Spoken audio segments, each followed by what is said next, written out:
Assalamualaikum warahmatullahi wabarakatuh. Innal hamdalillah nahmaduhu wa nasta'inuhu wa nastahdihi wa nastaghfiruh wa na'udzu billahi min shururi anfusina wa min sayyiati a'malina. Man yahdihillahu fala mudilla lahu ومن يضلله فلا هادي له أشهد أن لا إله إلا الله وحده لا شريك له وأشهد أن محمدا عبده ورسوله يا أيها الذين آمنوا اتقوا الله وقولوا قولا سديدا يصلح لكم أعمالكم ويغفر لكم ذنوبكم ومن يطع الله ورسوله فقد فاز فوزا عظيما.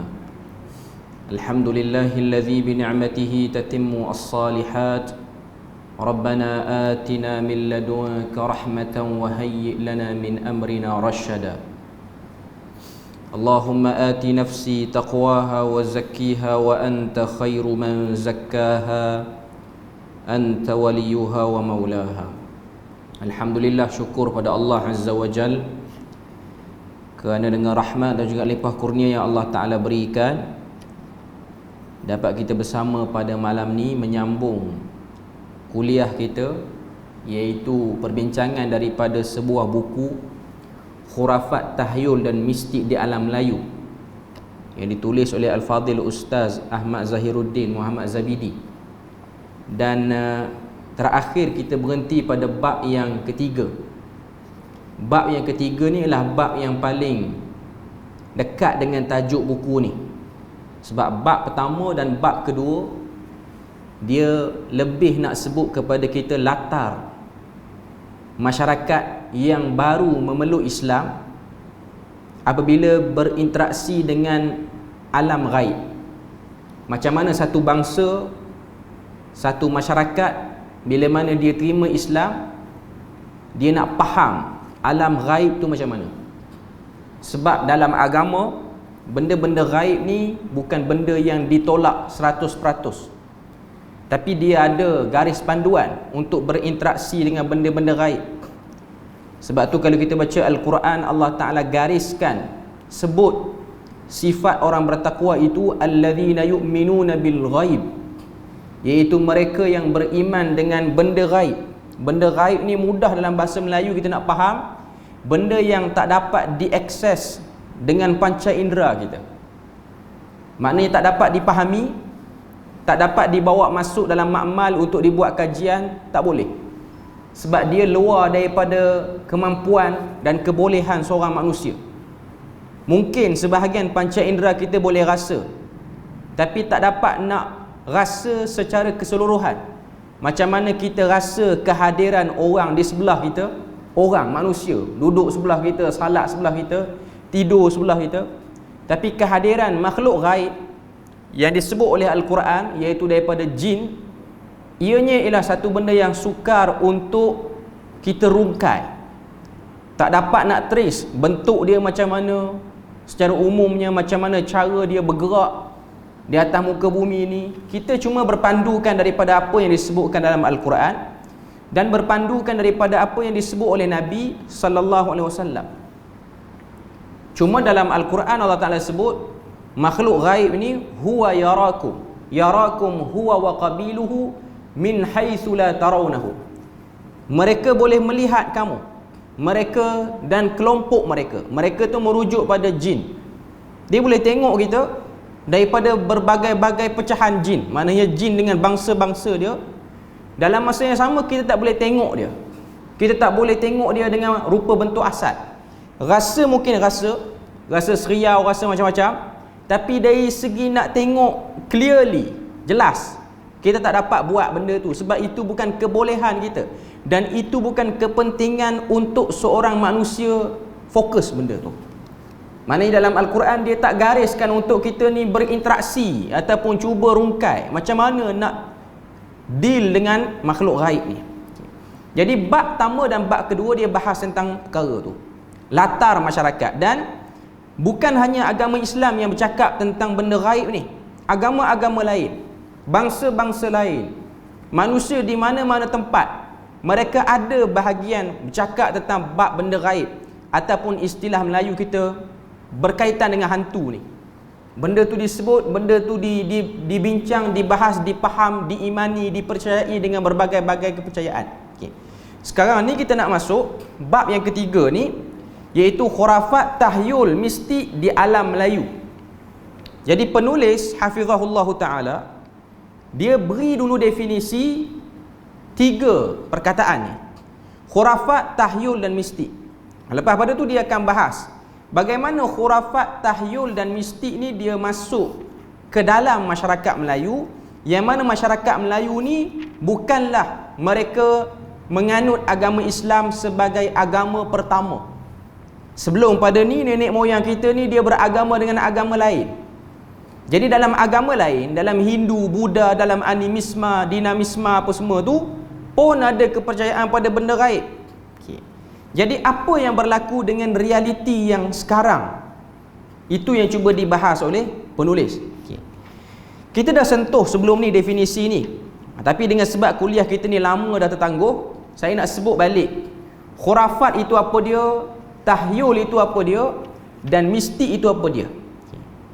Dalam permulaan bab yang ketiga, penulis dia datangkan makna khurafat. Dia kata khurafat adalah istilah serapan daripada bahasa Arab yang bermaksud kepercayaan yang karut. Khurafat ni dia mari pada khurafah ataupun khurafi. Ianya bermaksud karut, benda yang tak logik dengan akal manusia. Dalam bahasa Inggeris, khurafat diterjemahkan sebagai superstition ataupun superstitious, kepercayaan karut. Maknanya satu kepercayaan yang dipercayai oleh manusia tanpa sebab saintifik yang boleh dikaji. Itu maksud khurafat. Percaya hanya sekadar percaya dengan sebab telah diturun-temurunkan oleh nenek moyang yang lebih awal. Kenapa tak lalu kawasan ni? Sebab percaya kawasan ni ada roh sekian, mambang sekian, macam-macam. Okay. Kenapa tak makan makanan ni? Sebab makanan ni dilarang oleh bangsa kita makan. Nenek moyang kita dulu tak bagi kita makan yang ni. Mungkin sebab ada perjanjian dengan hantu jembalang tu, kita tak makan benda tu, sebahagiannya. Okay. Itu khurafat. Dalam bahasa Arab, khurafat ni dia takrif dengan makna al-mustamlihul makdzubil hadis. Maksud dia apa? Cerita-cerita yang mempesonakan, yang dicampur aduk dengan dusta. Itu maksud khurafat. Cerita yang kita dengar syok, kita rasa hebat, kita rasa lain macam cerita tu. Cuma dalam bahasa Arab dia panggil mustamlih. Mustamlih ni maksud dia apa? Sedapkan cerita tu dengan benda-benda yang tak masuk akal. Mustamlih tu mari pada perkataan milh yang bermaksud garam. Makanan ni nak bagi dia sedap, kita letak macam-macam rencah. Begitu juga cerita nak bagi dia thriller, nak bagi dia nampak lebih orang kata apa, lain macam dia punya cerita, babak-babak penting dalam cerita tu dibuatlah, dicampur aduk dengan cerita-cerita yang bagi nampak hebat lebih. Itu khurafat. Seterusnya, istilah yang kedua ialah tahyul. Tahyul pun diambil daripada bahasa Arab, iaitu takhyil ataupun khayal.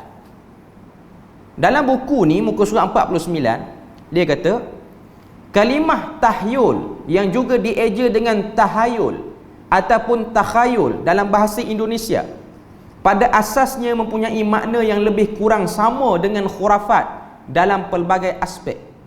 Menurut Kamus Bahasa Melayu dan Bahasa Arab, Bahasa Melayu ke Bahasa Arab, tahyul berasal daripada kalimah khayal dengan maksud apa yang tergambar dalam minda seseorang mengenai sesuatu hal, sama ada dalam keadaan sedar atau tidak. Kepala kita khayal, kita imajinasikan benda tu, maka kita nampak macam tu. Dia macam halusinasi, dia macam minda separa sedar. Jadi itu benda dan perkara yang kita boleh tengok dan yang kita boleh sedar bila mana kita bercakap tentang bab tahyul ni. Kemudian yang ketiga ialah mistik. Mistik ni disebut dalam muka surat 50. Mistik dia kata dieja daripada kalimah mistis. Maknanya dia pinjaman daripada Indonesia ataupun pinjaman daripada bahasa Inggeris. Okay. Secara umumnya dia kata bersifat mistik, mengandungi mistik dan unsur-unsur gaib.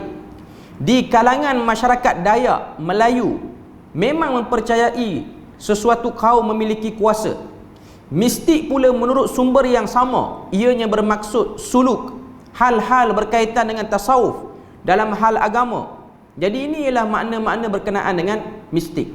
Itu yang dia cuba beri gambaran pada kita lah. Mistik ni lebih kepada orang perseorangan, dia ada kelebihan. Mungkin kita boleh kata karamah boleh jadi duduk dalam mistik tu. Okay. Cuma ketiga-tiga benda ni dia kadang-kadang dia datang sekaligus, package dia. Dia duduk dalam tu khurafat, dia duduk juga dalam tu tahyul, dia duduk juga dalam tu mistik. Cuma mistik ni dia lebih kepada bab-bab kezuhudan, bab-bab tasawuf yang melampau. Cerita karamah wali-wali tertentu, orang yang cerita tu dia buat cerita wali tu nampak sangat-sangat hebat dan luar biasa. Itu yang dimaksudkan dengan mistik. Okay. Jadi tiga unsur ni ialah unsur yang tidak jauh dengan alam Melayu. Ianya ialah benda yang dekat dengan alam Melayu. Okay. Sama ada orang Melayu sebelum menerima Islam, maknanya orang Melayu yang lama. Sebab kita pun dah bersetuju melalui apa yang disebutkan dalam buku ni, orang Melayu melalui fasa agama lain sebelum kenal Islam. Sebab Islam sampai ke tempat kita ni mengikut catatan paling awal, kata kurun yang ke-7, maknanya sekitar 700. Tapi yang ada catatan yang rasmi ialah sekitar 1300 ataupun 1400 Masihi. Dengan catatan-catatan yang ada lah, yang disimpan. Maknanya dah 1000 tahun lebih daripada Masihi tu baru datang Islam di tempat kita. Dan pada waktu tu orang Melayu kebanyakannya beragama antara Hindu, Buddha ataupun animisme, ataupun campur semua. Animisme ada, dinamisme ada, Hindu ada, Buddha ada. Dan saya selalu sebut sini, antara contoh orang Melayu yang beragama Hindu zaman sekarang ni ialah orang Melayu yang ada di Kepulauan Bali. Itu Melayu tapi dia Hindu. Dia bukan, kita jangan faham Hindu ni ialah bangsa India semata-mata. Hindu yang di India tu lain. Hindu yang diamalkan di kalangan orang Melayu ni dia lain. Melayu dulu. Masuklah yang ada di Kedah ke, yang ada di mana-mana candi-candi yang lama tu, itu ialah kesan peninggalan adanya fahaman Hindu di situ. Dan kita pun kena tahu Hindu ni dia macam-macam aliran. Dan Hindu yang diterima oleh masyarakat Melayu dulu sebelum datang Islam ialah Hindu yang paling minima ada unsur penyembahan patung. Dia ada Hindu yang banyak sembah patung macam Hindu di India. Tapi Hindu di Melayu ni, di alam Melayu ni, dia paling kurang menyembah patung, tapi dia menyembah dewa-dewa semangat yang diimani secara imajinasi sahaja. Dia tidak digambarkan melalui ukiran patung, dia tidak ada lukisan, tapi percaya benda tu ada. Sebab tu kita akan tengok candi-candi yang ada di Malaysia ni, dia kosong daripada patung-patung. Dia bukan macam candi di Indonesia ataupun candi-candi ataupun kuil di tempat lain yang ada patung. Mungkin ada satu dua, tapi dia tak banyak. Okay. Penulis Hafizahullah Ta'ala, dia sebutkan pada muka surat 52 macam mana berkembangnya khurafat tahyul mistik di kalangan orang Melayu walaupun selepas datangnya Islam. Saya baca sikit. Dia kata, ni muka surat 52, pemikiran khurafat, tahyul dan mistik ini berpunca dan berkembang dalam masyarakat Melayu Islam di alam Melayu, kesan daripada tradisi kesusasteraan Melayu klasik dan tradisional, khususnya kesusasteraan lisan Melayu lama dalam bentuk mitos, dongeng, legenda dan cerita rakyat. Kita kena tahu masyarakat Melayu kita ni antara bentuk entertainment, bentuk hiburan yang ada pada zaman tu ialah nyanyian-nyanyian ataupun tarian-tarian. Ini entertainment yang ada dalam masyarakat Melayu. Sebelum ada televisyen, sebelum ada segala apalah sekarang ni. Maknanya orang Melayu bila mana dia nak menghiburkan diri, nak dengar ada bunyi-bunyi sikit, maka dia orang akan mendendangkan lagu-lagu. Lagu-lagu tu boleh jadi pantun, boleh jadi syair, boleh jadi gurindam, macam-macam. Cuma susunan perkataan gurindam, pantun, syair itu kebiasaannya diambil daripada kitab-kitab lama, manuskrip-manuskrip lama, mantra-mantra yang dibaca sewaktu anutan agama lama dulu, iaitu agama Hindu ataupun Buddha, yang mana kebanyakan mantra itu, bacaan itu dalam bahasa Melayu Sanskrit yang lama. Terutamanya kita boleh tengok kesan yang paling kuat ialah dalam bahasa Jawa. Kita Melayu Malaysia ni kurang sikit yang tu. Okay. Cuma nak katanya pengaruh bahasa-bahasa lama. Jadi mereka berhibur dengan benda tu. Cuma kita ni masyarakat Melayu mungkinlah antara yang paling dekat ialah wayang kulit. Sebab wayang kulit tu, watak-watak yang ada dalam wayang kulit yang dimainkan di pantai timur, ianya ialah watak-watak yang ada dalam kata apa, cerita-cerita yang ada berkenaan dengan dewa-dewi dalam agama Hindu. Epik Ramayana, epik Mahabharata, dia ambil daripada cerita tu, walaupun dipersembahkan dalam dialek Kelantan kalau di Kelantan, tapi cerita dia tu ialah cerita tentang dewa-dewa Hindu. Sebab tu orang yang ikut, orang yang terlibat lah ni, benda tu tak dapat dinafikan. Sebab tu kita akan kenal dalam watak-watak wayang kulit ni apa dia, Maharaja Sri Rama dalam tu. Orang lama dia tahulah yang ni. Okay. Kalau orang Kelantan dia tahu, dia ada watak Wak Yoh, Pok Dogo apa semua tu dalam tu lah. Yang tu tak ada dalam epik, dia tambah bagi sesuai untuk orang berhibur sahaja. Tapi dia punya jalan cerita tu kadang-kadang sama. Nak cari dewa ni, berperang dengan dewa ni.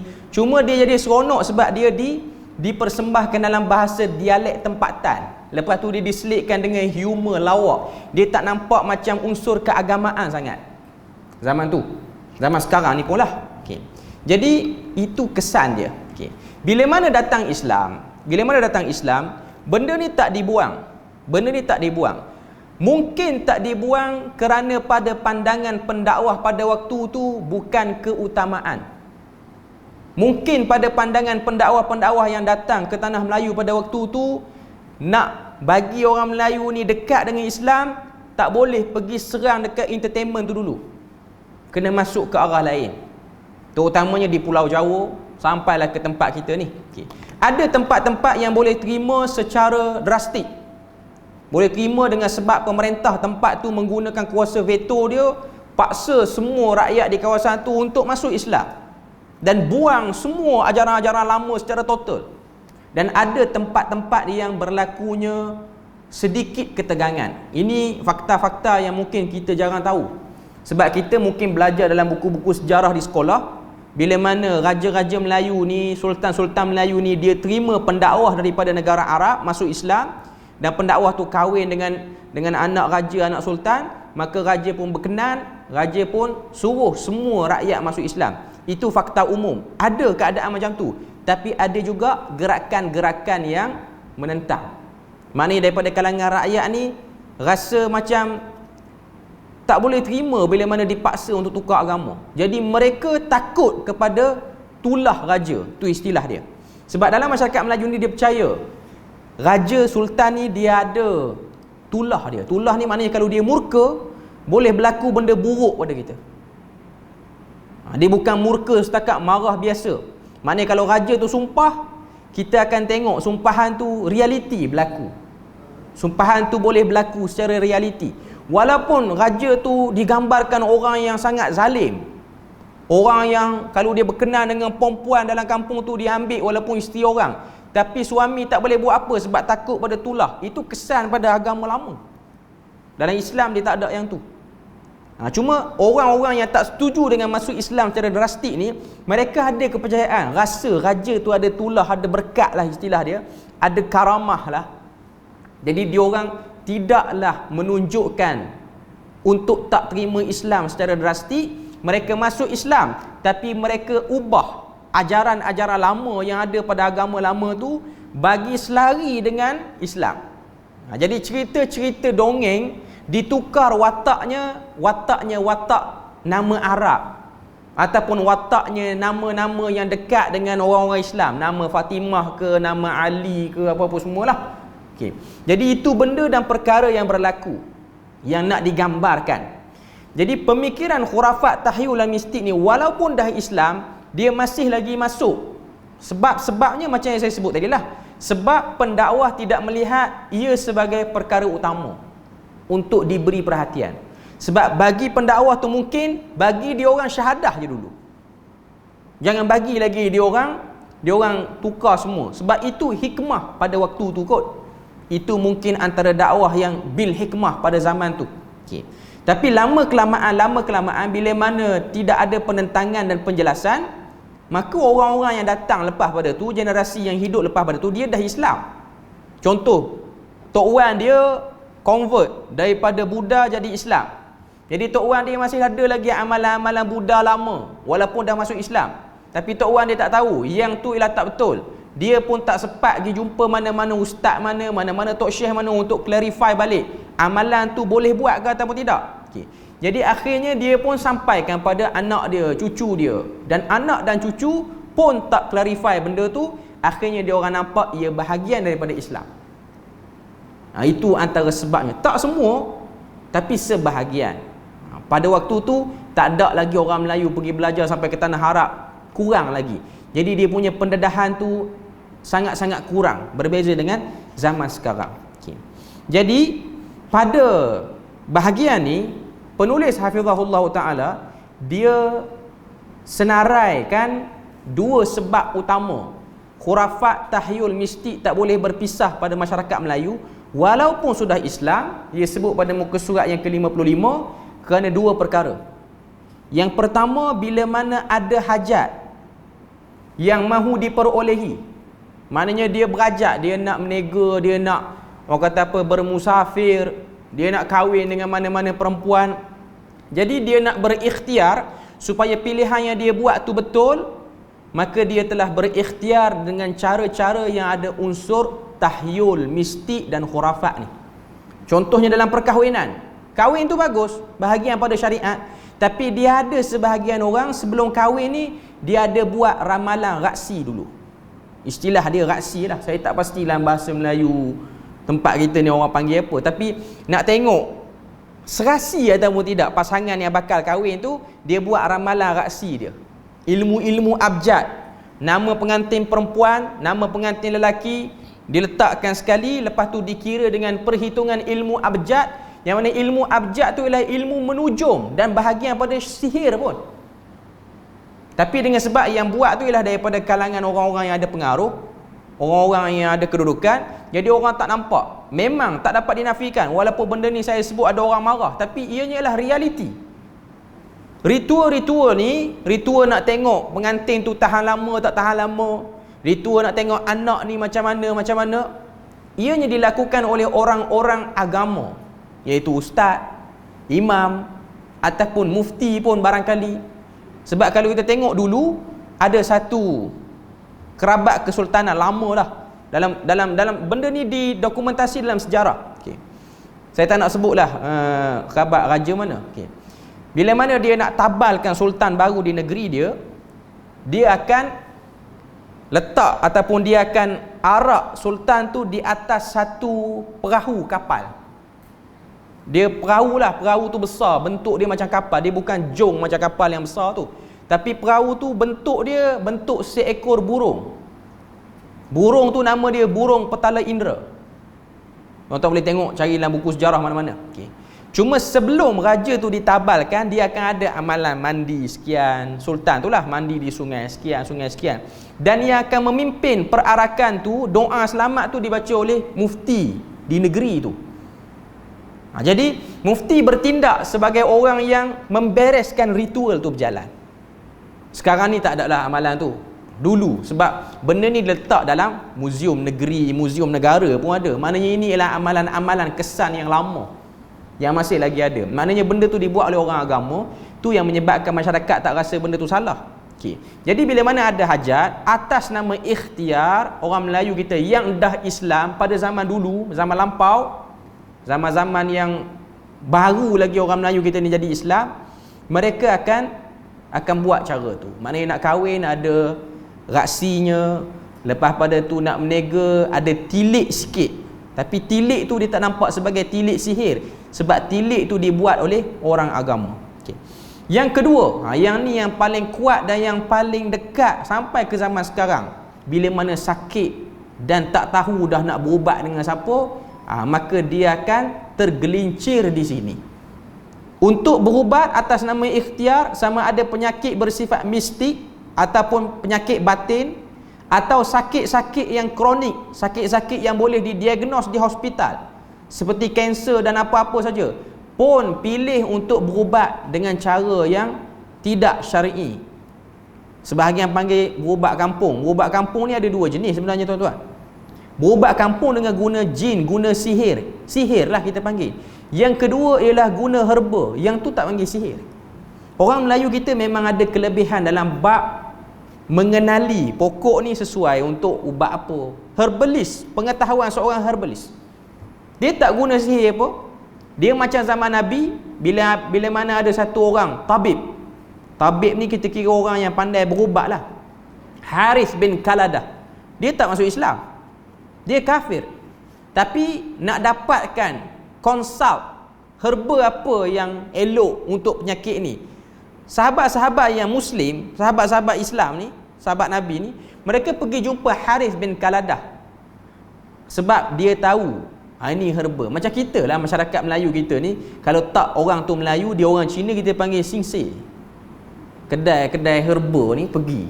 Dia tahu. Dia tak campur benda-benda haram. Adalah sikit ubat-ubat Cina tu yang mungkin dia campur arak sikit. Dia ada beberapa komponen daripada babi pun dia letak. Cuma pengetahuan herba dia tu. Okay. Yang tu tak termasuk daripada bab yang kita bincang ni.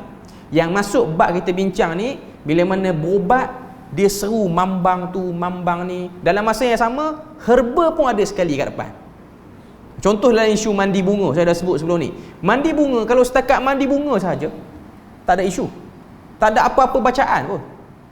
Kumpul bunga ni, bunga ni, bunga ni, dengan semua kandungan wangian bunga tu, dia boleh menyegarkan, beri satu, kata apa, essence, minyak dia menghasilkan haruman yang elok. Kita mandi pun kita rasa segar. Yang tu tak apa. Tapi kalau bunga tu dijampi, bunga tu ada prasyarat dia. Nak ambil, kena ambil pukul sekian, waktu sekian. Bahkan ada setengah-setengah ritual sihir ni, bunga-bunga tu perlu diambil di tempat yang terlarang. Contoh, kena curi dalam pagar istana, kena curi dalam rumah orang. Syarat dia kena curi. Kalau tak curi tak jadi. Ada. Yang tu yang kita bahas. Yang tu yang dikatakan ada unsur mistik, tahyul dan khurafat tu. Ikhtiar ni yang dikatakan ikhtiar tidak syar'i. Oleh kerana terdedak dan termakan dengan bujukan iblis laknatullah, pertimbangan waras, akal dan syariat diketepikan kerana terpaksa mempertaruhkan sebuah akidah dan iman. Macam saya sebutlah, tak kena uji tak tahu, kena uji baru tahu. Bila mana kita kena sakit yang berat, yang tak tahu dah nak pergi berubat mana-mana. Kadang-kadang orang agama yang mengajar akidah, dia pun tak tahan dengan ujian tu, tergelincir juga dia. Hampir nak percaya ajakan-ajakan orang untuk pergi berubat dengan Tok Bomo ni, Tok Bomo ni, walaupun tahu dah kawan tu Tok Bomo yang guna khidmat jin ataupun sihir. Tak kena uji tak tahu. Cuma saya nak katanya, dalam bab perubatan inilah yang paling ramai orang menjadi mangsa. Okay. Jadi itu yang digariskan oleh penulis hafizahullah ta'ala. Okay. Kemudian dia terang panjang sikit khurafat, tahyul dan mistik dalam perubatan Melayu. Ada beberapa poin yang dia sebutkan. Okay. 2 poin saja. Yang pertama, sebelum Islam datang ke alam Melayu lagi, orang Melayu sudah mempunyai kearifan tersendiri mereka dalam hal perubatan, iaitu perubatan herba dan kepandaian melibatkan urat sendi, fisioterapi yang dikenali sebagai mengurut. Ini memang kelebihan bangsa kita. Keduanya diperakukan secara saintifik kini. Maknanya dari segi saintifik pun memang benda tu ada dan benda tu wujud. Asasnya diterima. Asasnya perubatan herba dan mengurut adalah harus. Berubat guna herba ni, guna akar kayu ni boleh, mengurut pun boleh. Okey. Cuma berdasarkan sebahagian besar daripada manuskrip perubatan Melayu, berlaku percampuran dalam isu perubatan herba dan mengurut, seperti jampi serapah memuja dan memanggil roh tertentu, menggunakan jin sebagai khadam untuk berubat dan seumpamanya. Yang ni yang nak dibahaskan. Kalau setakat berurut, tak ada apa-apa bacaan, setakat pergi cari orang yang pandai herba, pandai akar kayu, yang tu tak ada masalah. Okey. Yang kedua, Sir Frank Swettenham. Tuan-tuan pernah dengar nama Frank Swettenham? Sebab dia macam ni tuan-tuan. Dalam bab alam Melayu ni, payah nak cari kajian dalam bahasa Arab, semua dalam bahasa Inggeris. Sebab yang buat kajian, yang buat pemerhatian antropologi ni, yang tengok masyarakat kita jatuh bangun, minat yang ni, tak minat yang ni, kebanyakannya orang-orang barat, maknanya Eropah. Dan kebanyakan mereka ni ialah bekas resident British zaman waktu penjajahan British di tanah Melayu. Frank Swettenham ni ialah gubernur British, resident British. Kalau kita ingat belajar sejarah, orang-orang yang orang muda dia tahu ni sejarah tingkatan 3, tingkatan 4, tingkatan 5. Malaysia ni, tanah Melayu ni, sebelum namanya Malaysia, sebelum nama Melaya dengan nama lama tanah Melayu ni, dia dibahagikan pada beberapa istilah. Dia ada negeri-negeri Selat, dia ada negeri-negeri Melayu bersekutu, dia ada negeri-negeri Melayu tak bersekutu. Cumanya Frank Swettenham ni, dia tu resident. Resident ni maknanya tukang beri nasihat pada raja, tukang beri nasihat pada sultan, pada pemerintah, pembesar, tok penggawa apa semua dia kawal. Dalam erti kata lain, ini wakil British dalam pemerintah. Dia ni resident British kepada negeri-negeri Melayu tak bersekutu. Perak, Pahang, Negeri Sembilan, Selangor, ada beberapa negeri lah. Okay. Tak semua, tapi negeri-negeri ni adalah negeri-negeri yang termasuk dalam negeri-negeri Melayu bersekutu. Maknanya semua okey nak tunduk dengan resident British. Okay. Dia ni selain pada dia ni jadi tukang nasihat, antara benda yang dia buat ialah dia buat kajian terhadap minat orang Melayu, kebudayaan Melayu, kecenderungan orang Melayu. Sebab tu tuan-tuan jangan ingat orang-orang British ni yang datang tanah Melayu ni, dia kerja nak ambil emas ke, nak ambil segala hasil bumi. Antara benda yang dia buat ialah kajian antropologi. Frank Swettenham ni, dia tulis satu buku, Malay Sketches.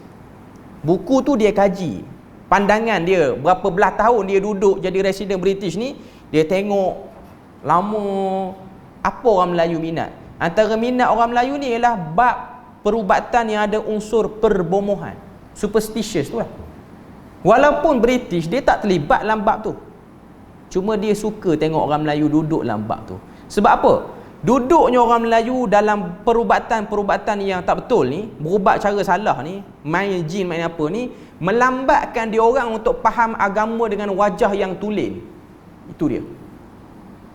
Cara ni akan delay orang Melayu nampak agama Islam tu sebagai agama yang hebat. Dia akan melambatkan kita. Jadi agama tu hanya dilihat, hanya istiadat yang dibuat di dalam masjid ataupun surau, ataupun pada musim tertentu, haji, puasa, raya korban. Lain pada tu tak ada. Islam tak hidup dalam pembentukan negara. Islam tidak hidup dalam hidup sesama masyarakat. Dia hanya hidup pada ritual-ritual keagamaan. Itu kehendak British, tak dapat dinafikan. Walaupun ada orang dia rasa macam tegang fakta ni, tapi itulah. Sebab tu British dia biarkan. British dia serang, bukan dia serang, dia tak halang orang Melayu nak bomoh, nak main ulik mayang ke, nak bageh ke, nak apa-apa pun buatlah. Cuma satu je, jangan nak jadikan undang-undang yang ada dalam Quran tu sebagai undang-undang tubuh kerajaan. Yang tu tak boleh. Yang tu agak bahaya bagi kita British ni lah, pada pandangan dia orang. Sebab kalau buat yang ni, kita nak makan hasil pun tak boleh. Orang Melayu akan ada satu kekuatan luar biasa. Sebab apa? Sebab mereka melihat bangkitnya bangsa Arab kerana mereka mengangkat Islam tu pada tempat yang tinggi. Mereka berhukum dengan hukum Islam. Mereka tak peduli hukum-hukum yang dibuat oleh manusia ni. Waktu tu bangsa Arab mulai hebat. Bangsa Arab mulai mencengkam bangsa Eropah, iaitu para sahabat. Kita tengok para sahabat waktu dia orang memegang urusan orang beriman yang digelar dengan Amirul Mukminin, daripada Umar Al-Khattab sampailah kepada khalifah yang terakhir. Waktu tu Islam ada izzah sebab kita meletakkan Islam pada semua tempat. Kita tak letak Islam tu di masjid saja. Akhirnya apa jadi? Rom jatuh. Rom Eropah tu jatuh. Jadi taktik yang sama dia guna di tanah Melayu. Sebab tu kalau kita tengok, waktu Islam sampai, Islam nak masuk ke tanah Melayu, waktu yang sama jugalah berlakunya kata apa? Penjelajahan bangsa Eropah ke bahagian benua Nusantara ni. Waktu yang sama, sebab dia tak jauh, tahun 15 ataupun sebab kalau tengok kejatuhan Melaka pun sekitar tahun 15. Waktu tu Islam baru nak distabiliskan jadi sebuah perundangan. Maknanya Melaka nak jadi proksi kepada Uthmaniyah pada waktu tu. Selain daripada Aceh dia jatuhkan. Tuan-tuan perasan, tuan-tuan pergi ke Melaka hari ni. Kalau ada orang Melaka saya minta maaf, cuma saya sebut secara umum. Melaka dengan kehebatan yang kita belajar sejarah dengan zaman Kesultanan Melayu Melaka, istana berfungsi sebagai tempat penterjemahan kitab-kitab daripada bahasa Arab ke bahasa Melayu. Ilmu dikembang. Kita pergi hari ni, kita nak cari satu je tapak istana lama zaman Kesultanan Melayu Melaka. Ada atau tidak? Tidak wujud. Hampir tidak ada. Yang kekal hanyalah Eva Mosa tu saja. Hatta sekolah-sekolah pondok yang lama, tok-tok guru yang ada hidup di Melaka dulu, seakan-akan digelapkan dia orang, macam tak pernah wujud di Melaka. Sebab waktu dia orang ranapkan Islam, dia orang akan ranapkan yang tu semua. Hari ni kalau kita pergi Melaka, apa yang kita boleh tengok? Kampung Moten di persisiran sungai Melaka tu, yang telah dibiayai oleh kerajaan Melaka. Yang tu boleh nampaklah kesan budaya Melayu. Tapi nak tengok sebuah pusat pengajian Islam yang tertua. Sebab tuan-tuan fikir, agak mustahil kerajaan Melayu Melaka yang hebat tu, yang orang kata proksi Khalifah Uthmaniyah, yang mana kalau ada apa-apa isu Uthmaniyah akan berutus surat dengan raja-raja di Melaka ni, sultan di Melaka ni. Tidak ada pusat pengajian Islam yang hebat pada zaman tu. Agak mustahil. Mungkin ada, tapi dia dihancur ranap semua sekali. Jadi benda tu hilang, seakan-akan tidak ada. Sebab tu saya ikuti juga beberapa orang yang mengkaji sejarah di negara kita ni, sama ada doktor-doktor di universiti apa semua. Mereka cuba cari titik-titik lama yang ada di Melaka tu yang menunjukkan kekuatan Islam. Sebab Islam ni dia kuat dengan pendidikan. Sebab memang masjid tu dia function dia sebagai pendidikan. Sebab tu kalau tengok semua tempat yang besar ada tamadun Islam ni, sama ada di Mesir, sama ada di mana-mana di negara Arab, dia pasti menyimpan sebuah masjid yang hebat. Macam di Madinah ada Masjid Nabi, itu tempat dia. Di Mesir ada Masjid Al-Azhar sebelum keluarnya Al-Azhar. Di Morocco, di Andalus adanya Al-Qarawiyyin. Ini universiti yang hebat. Tapi di Melaka yang kata hebat apa semua, tak ada masjid. Kenapa? Mungkin sempat penjajah tu dia ranapkan semua dulu sehingga dia hilang. Sebab memang dalam catatan-catatan sejarah, kehendak golongan-golongan penjajah ni untuk melumpuhkan 3 buah kota, untuk melumpuhkan Islam secara keseluruhannya, iaitu kota Mekah, Kahirah dan juga kota Melaka. Saya tak ingat saya baca mana, tapi lama saya baca. Yang berjaya dilumpuhkan ialah Melaka dan Kahirah. Kahirah walaupun ada Al-Azhar apa semua, tapi ideologi orang Mesir pada waktu itu telah berjaya dibaratkan. Cuma yang tak runtuh sepenuhnya ialah kota suci Mekah. Sebab itu ialah lambang ruh orang Islam. Sebab itu pun termasuk daripada benda yang Tuhan janji akan dipelihara, hatta dipelihara daripada Dajjal. Okay. Cuma saya nak sebutnya, itu ialah bab yang kita kena sedar. Residen-residen British ni mereka tak bertindak sebagai nak kawal undang-undang saja, tapi mereka ada agenda yang kita tak sedar. Okay. Jadi dalam poin yang kedua ni dia kata, Frank Swettenham ni sebagai residen British ni, dia kata perihal orang Melayu sama ada dalam kalangan bangsawan ataupun orang kebanyakan, apabila mereka sakit pada peringkat awal mereka akan pergi kepada bomoh. Orang bangsawan ataupun orang kebanyakan, maknanya raja, sultan, datuk-datuk, menteri, bentara, segala apa yang duduk dalam istana tu, mereka memang menggunakan khidmat dukun bomoh. Bahkan ada setengah-setengah negeri meletakkan kedudukan bomoh tu sebagai kedudukan yang hebat dalam undang-undang tubuh yang lama-lama dululah. Okay. Apabila sakit tersebut semakin tenat dan tidak ada harapan, tak kala sedang nazak dan menghadapi kematian, barulah mereka akan panggil imam, Bilal, Siap, orang masjid, orang pondok untuk membacakan Yasin. Ini istimewanya orang Melayu dan rasanya ada lagi perihal ataupun keadaan seperti ini. Maknanya bila mana dah lost, baru nak balik kepada cara yang betul. Lepas tu disenaraikan buku-buku yang bercakap tentang benda ni. Banyak. Maknanya ni bukan bercakap kosong lah ni. Ni bercakap dengan fakta. Okay. Yang kedua, khurafat, tahyul dan mistik dalam ritual mistik kebudayaan. Yang ni pun antara benda yang memang tak dapat lari, sebab dia diselamatkan ataupun dijaga, dipelihara atas nama budaya. Ritual mistik ini juga biasanya dibuat apabila melibatkan sakit dan hajat. Kalau di belah pantai timur ada ritual seperti makyung, menora, bageh, ulik mayang dan pelbagai lagi bertujuan untuk berubat. Dia ada tarian kebudayaan yang ada unsur perubatan. Macam makyung, menora, bageh, ulik mayang, ni semua yang pantai timur punya geng. Yang belah utara dia ada menora perlis. Saya pernah baca dalam buku sejarah, dia ada menora dengan cara perlis. Cuma dia tak ke arah berubat, dia lebih pada arah entertainment saja. Dia macam di perlis ni yang terkenal apa dia? Awang batil. Awang batil. Kau tahulah awang batil, awang belanga ni apa semua.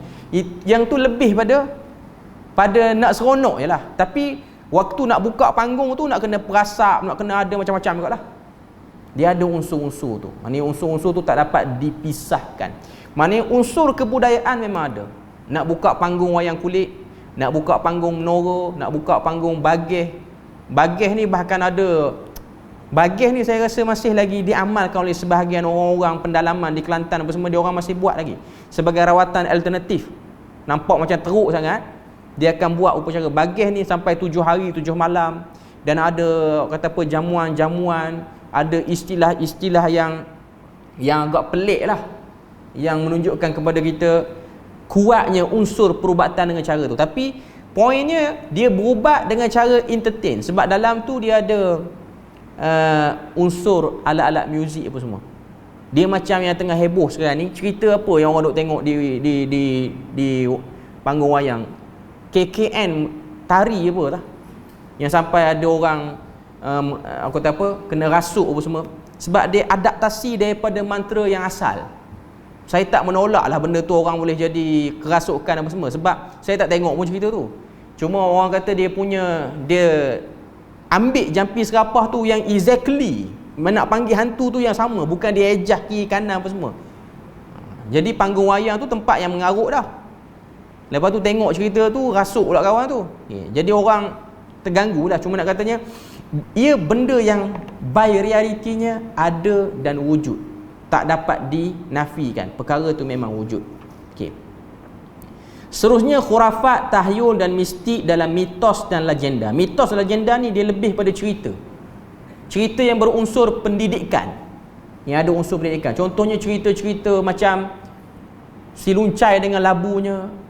Ini cerita-cerita, dia mitos. Dia bukan memang ada orang nama si luncai ataupun si tanggang. Okey. Bagi laluan azan dulu.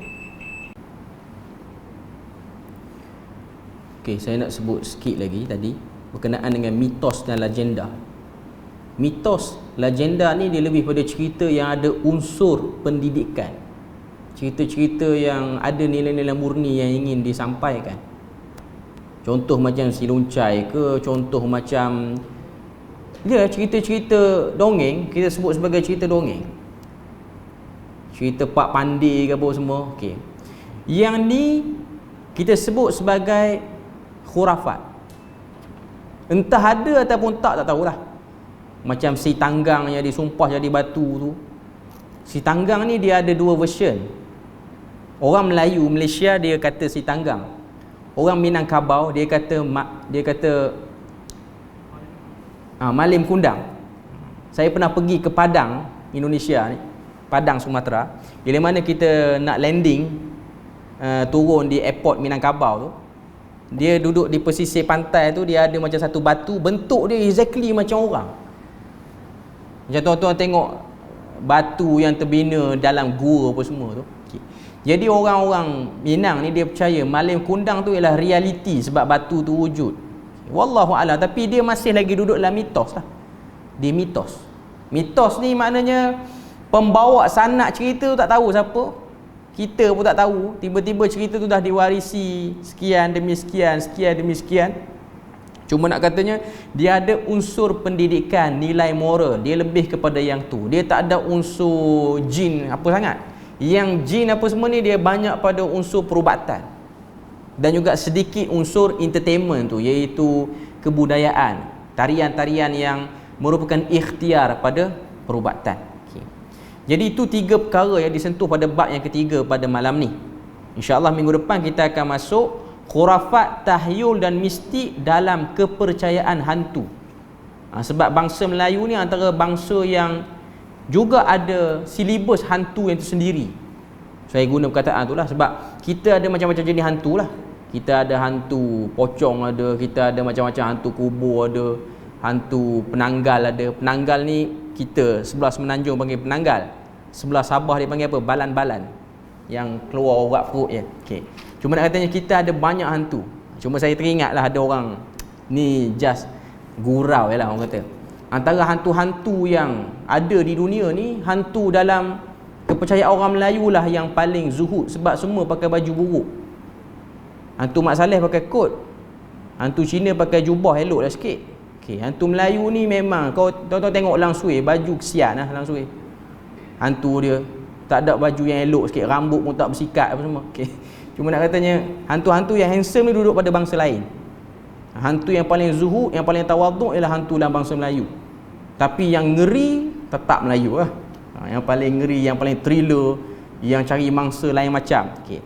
Yang tu kita akan bahas minggu depan. Khurafat, tahyul, mistik dalam kepercayaan hantu. Yang ni ada berkait dengan akidah. Yang unsur mitos legenda tu dia hanya just pendidikan saja.